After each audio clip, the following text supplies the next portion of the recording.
Hey Megan, I wanted to give my response to your video. I want to first start off by saying, well done.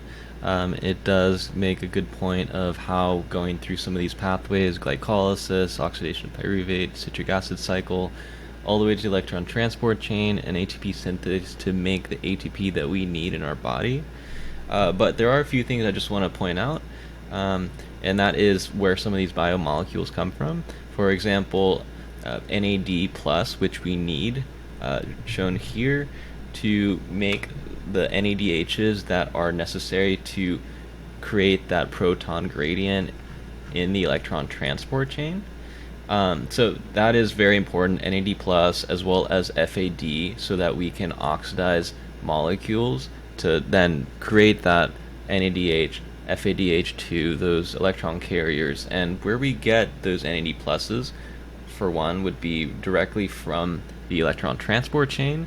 Once the NADHs get oxidized, as far as FADs, when the FADH2s get oxidized, they can then FADs be reused throughout this pathway. And then you can even go so far as to say that ATP, which we do need at the very beginning of the glycolysis cycle, or pathway, I mean, can be derived from the synthesis of nucleotide ATP, shown right here, which, going through this as we generate from PRPP, going through a pathway that yields inositol, which ultimately we can make either ATP or GTP.